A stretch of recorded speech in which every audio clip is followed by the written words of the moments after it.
today I'll be checking out Donovan Mitchell is tough. That's literally the title of the video, and it's by a YouTuber named DFlow Hoops. Saw this a little bit interested because being a Cavs fan myself, I like seeing how people thought about Donovan Mitchell's 71 points. Still does not feel like real. It doesn't.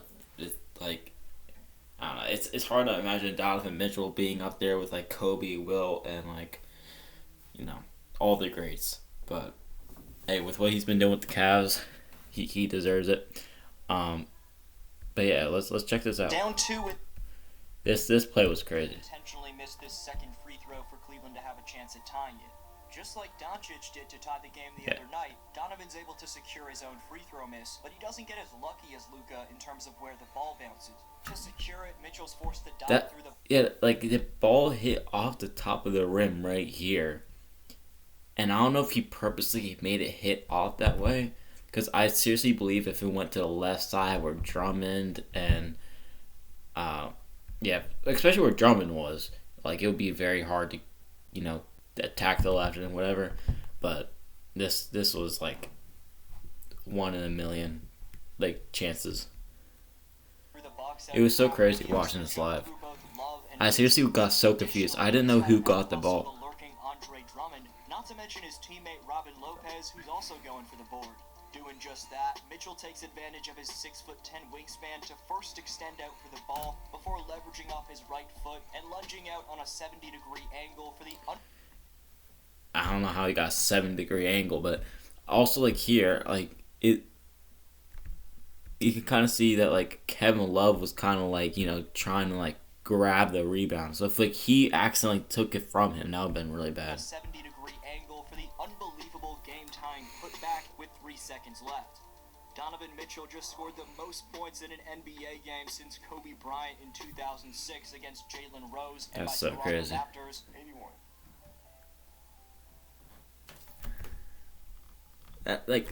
Devin Booker did have 70 back in 2017, but it's just funny that he can, like, one-up him.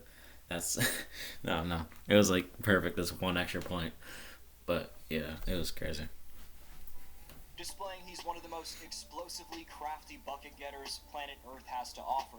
Let's break down why Donovan's so tough to hold in check and how he made history in the North Coast on Tuesday night. Before breaking down that, just 13.2% of you watching are subscribed, so please subscribe if you haven't already, and leave a thumbs up for the YouTube algorithm. Prior to last night, for the first time in league history, at least one player had scored 40-plus points on 10 consecutive days, as us fans have been forced to witness all with the, Donovan Mitchell, like, having 71, it overlooked everyone, obviously. But yeah, Klay Thompson had 54. I think Joel Embiid, of course, had another 40. I think, like, 2 other people had another, extra, 40 more points. This domination. Mitchell picked up where that streak left off in historic fashion. And there was also... when the Cavs were down for the majority of... There was also a stat that... 2 more things. Mitchell's, this was, like... Mitchell's performance was the third, best performance in NBA history, which, think about how long the NBA's been around, I guess 76 years or whatever now. It's not, like, number 3 out of, like, however many thousands of games or tens of thousands of games have been played. Is also crazy. And also, the Cavs had 145 to win, right? And he was also the responsible for 99 points, because he did have 11 assists. So he had 71, and then 28 points were generated off his assists. So that made 99. So, like, that's crazy. Of the second half, the pace and flow of the game favoring them, combined with how Mitchell was tearing it up, just made it feel like, at least to me, that Cleveland was going to pull this one out. We have to give credit to DeMar DeRozan for an outstanding... Oh yeah, DeMar DeRozan had a 40-piece. He was, playing against the Cavs, and he had a 40-piece, but it didn't matter. And, yeah, near the stretch, I have to give a lot of, Jarrett Allen's also overlooked at the end of this game here. He came in clutch with, like, the dunks and the little, like, layup to to keep the game tied with like 8 seconds left or something. Performance for the Bulls, who was keeping this game unpredictable. Scoring legend DeMar had 44, continuing to display he's one of the game's best off-the-dribble creators. Levine had 26, and Vucevic hit a massively clutch shot down the stretch for Chicago. So this Cavs team... I don't know what it was. First, like, whenever it was 30 seconds left and Vucevic hit that 3, I was like, what the... I was like... a part of me was like... First off, like, annoyed. I'm like, no, we lost. But, like, it wasn't like... I was, like, devastated. Like, for some reason, I felt like there was still a chance. Because of how Donovan Mitchell was going. And then whenever Donovan Mitchell was dribbling up court and he got fouled by Aya DeSumo intentionally to go to the free throw line, I was like, I don't know why they're doing that. And, like, they're giving him a free, like, potential, like, you know, Luka play. I guess that's what I can call it. It was definitely questionable defense by Aya. Or, yeah, I'm pretty sure it was Aya that fouled him. But, yeah. Evidently had their hands full, and while Mitchell put the team on his back offensively, credit Jarrett Allen for keeping possessions alive down the stretch and just like I was saying. Passes from Dmitch. Without that, Cleveland would have likely come up short in this one, and Mitchell's all-time performance would have been wasted. But Donovan simply wasn't going to let the Cavs lose this one, as he was persistently determined to put as much pressure as he possibly could on both Chicago's backside and perimeter defense. He did so by either driving to the cup while attacking angles, going downhill on a line drive, or using elusive dribble combos to dice up and step back on perimeter defenders with his streaky, at times super effective, deep-range stroke. When Mitchell finds a rhythm, he just has an uncontrollable way of dictating the pace of play. Whether things are working out for him offensively or not, and the man's had his fair share of off nights, Mitchell's defense is always first class. Donovan ranks number 1 among all shooting guards in defensive rating this year, opening up... I did not know that was, you know, he was top shooting guard defensively. Which, you know, I definitely see he definitely shows a lot of effort on defense, which is so crazy to me that, like, Donovan Mitchell played every single second in the second half. And, of course, in overtime, too. And, like, I don't know how his legs were just, like, keeping up, like, with him being able to be able to score 55 between the second half and overtime. And on top of that, be able to play, like, somewhat pretty good defense. It's crazy to me. And there was one other thing that... Oh, yeah. Hold on. It was something. He said something right here. Or not, and the man's had his fair share of off nights. Oh yeah, it was about his off nights. The 3 games prior to the 71, like he was not playing like himself, and after the game before, I'm pretty sure it was a loss. We had, was it a loss? I forget what it was, but it was not a good game for Mitchell, and I'm trying to think. Was it against the Nets? I don't know. Anyway, so yeah, it was a bad game for Mitchell. Then Mitchell said like he needs to play better, and then after that he goes out and scores 71. That was just wild to me. Donovan ranks number 1 among all shooting guards in defensive rating this year, opening up space. Karis LeVert's second on that list too. That's actually pretty impressive. Good for the Cavs. After the slight screen and evasive slip by Allen, Drummond blitzes. Mitchell immediately whips a midair bullet to Jarrett, who collects it. Soundly uses one dribble before stopping on a dime and floating it in with his offhand. This flare from Lopez turns into an on-ball as Lopez sets the big body screen. Derrick Jones Jr. cheats on. One thing about what is his name? Robin Lopez.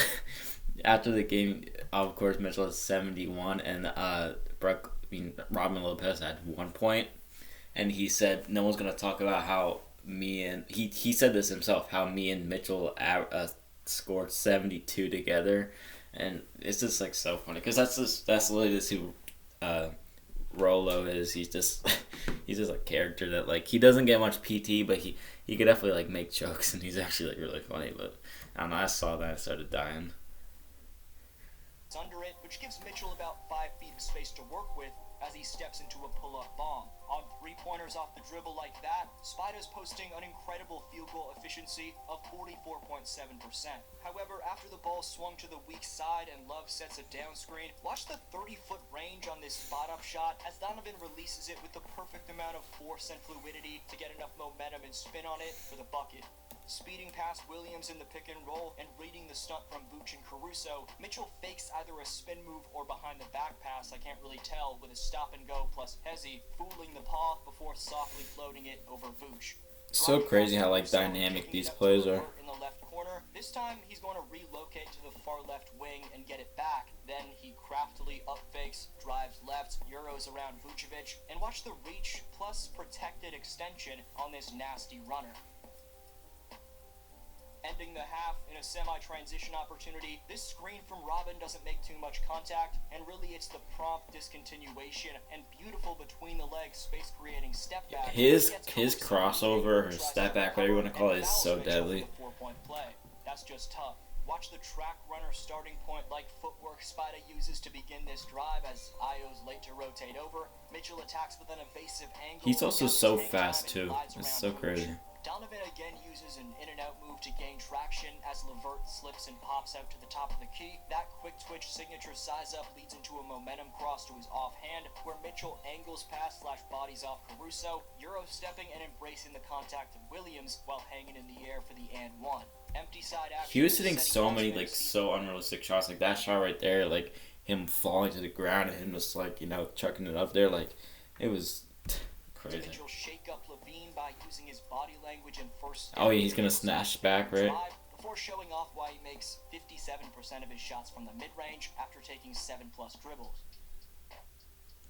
I don't know where you find this type of advanced stats. Like I want to see those type of advanced stats. I just never like don't know how to find it. If you guys know how to find it, please like comment down the website, whatever it is, because I'm interested in that kind of stuff. As Mitchell displays prime D-Wade explosiveness to his offhand, changing gears into the lane and outspringing Levine to get enough room for the floater plus the foul. Back-to-back dimes from Mitchell cap off the third frame though, as here he finds K-Love in a back screen action with Osman. He's such a good floor general too. Like I mean, obviously that's part of the reason why he had 11 assists, but like, not only does he score at an elite level like ISO, like he can, you know, one-on-one easily. He's also good at like, you know, passing the ball and like he's very selfless. Like even in his post game interviews, like he was getting interviewed by First Take with, you know, what's his name, Kendrick Perkins and Matt Barnes. You know all the people are there, right? And like the whole time he was never talking about himself saying, "Oh, I'm good, I'm whatever." He was always talking about it's because of the team, because people like Jetty, Kevin, Jared Allen, and like, you know, just talking about how the team like helps and like everything. Like he makes it about the team instead of himself, because even he said like if like his thought process was going into it, like he had like I think 50 points or whatever, but we were still losing, and he was like, that I don't care about how many points I have. If we're not gonna win this game, I'm not gonna like care. But you know, him winning the game was what made it like worth for him. So I'm like, yeah, I feel like this was a must win. Because if you have 70 points and losing, that's kind of bad. To start the fourth, but the scoring instincts to use every bit of space that's given to him to his advantage pays off, as the footwork leading into this catch and drive leads to yet another lethal take to carve up the Bulls. One-sided floppy action. He like starts moving before he catches the ball. Like whenever the balls get thrown to him, like he's already kind of making like a momentum shifted towards the basket. So like whenever his, you know, defender sees him catch the ball, like he's already moving. It's not like he catches the ball second, then boom. And that makes it a lot like easier to predict. Like whenever the defender's watching the ball, he starts moving. So like, you know, it's harder to predict. Which I feel like is like the little details that like make him so good. Catch and shoot midi with Caruso in his grill. Half smitty move near the logo. Sees Mitchell electrically speed around a hard blitz, then sweep through the slight stun of Levine, miss the bunny, but out hustle DeRozan, Dosumu, and yes, the 7-footer Vooch for the putback plus the. His ability to get his own rebounds and stuff is also crazy. You have DeMar DeRozan, which is taller than him. Ida Dosumu, which I do not believe is taller than him, and Vucevic, which obviously is taller than him. like all in the paint, and it's like maybe yes, it was a lucky bounce, got right back to him, but at the same time, like over three professionals, and you just like jump up and grab it. Like I don't know how he does it. That's the foul, and Mitchell's hyping himself up afterwards, saying, D-Flow, I deserve my damn flowers. Using another pin down, this time he locates Allen after a predictable trap. That drop-off kept the defense guessing. Yeah, Allen was playing so huge. Next possession to penetrate the lane, and he knows he can get whatever he wants on Vooch. However, things looked pretty bleak for Cleveland when DeRozan hit the triple to put Chicago. It's little things like this though. I mean, obviously he's on fire. I trust anything you take, but even like right here, Patrick, you have pretty much two people next to you, but four people. I don't know, even I guess five. I guess DeMar DeRozan's looking. You pretty much the whole team looking at you, right? Kevin Love is right here. He's a pretty efficient 3-point shooter. Again, not saying like what he did was wrong because he made the bucket, but like it's the little things like this. Like I don't know, because when I was watching the game live and I saw this, I'm like, pass it out, pass it out, pass it out. But like he still made it. But I was like, if you didn't make it, that could have been like a costly mistake. On Vooch. However, things looked pretty bleak for. Yeah, but at the same time, Patrick Williams did like make his way back to Kevin Love whenever he did go up with it. So I guess it makes sense because at the time of him releasing, it was only Ayo and Vucevic on him, which obviously is better than having Patrick and Zach LaVine because whenever like he went up with it, Zach and Patrick both like went back out to their man to stop them for possibly getting the ball back. For Cleveland when DeRozan hit the triple to put Chicago up. DeMar DeRozan was playing so huge. But Mitchell just kept his head down and foot on the gas pedal, decisively mixing up his attacks and drop-off passes, eventually forcing OT with the dramatic free throw miss and putback, which was heavily evaluated in the intro of this video. His three-point shot was so on. 71. What's Mitchell's best trait offensively, aside from his slashing? Best answer down below in the comments. Gets next video. Okay, aside from his... Hold on. What was the question?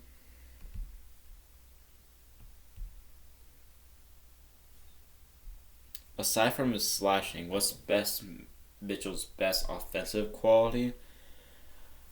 So I'm guessing slashing is pretty much his ability to drive, paint, and attack the rim. I like how he's. Oh, that's a good question. What's his best offensive quality? He is an elite 3-point shooter. Like his career high at 3-point shooting.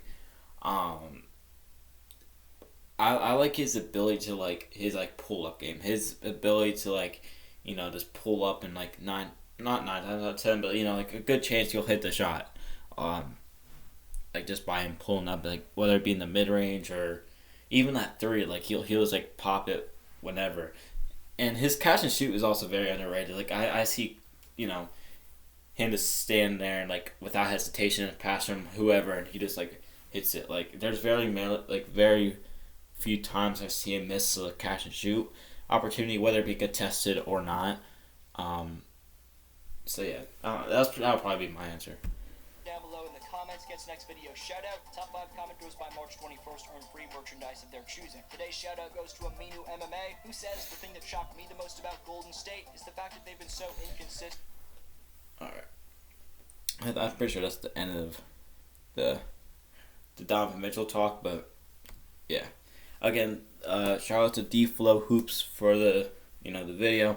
I'll leave the link down below. And yeah, again, looking forward because as of recording this, the Cavs are going to be playing against the Phoenix Suns, who've been kind of 50-50. They don't have Devin Booker, so it's going to be kind of interesting to see how it is.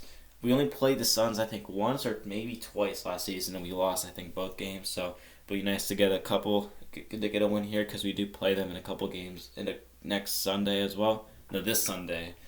So yeah, it'll be cool to see. Hope you guys enjoyed the video. Please remember to drop a like and subscribe, and I'll see you guys next time. Peace.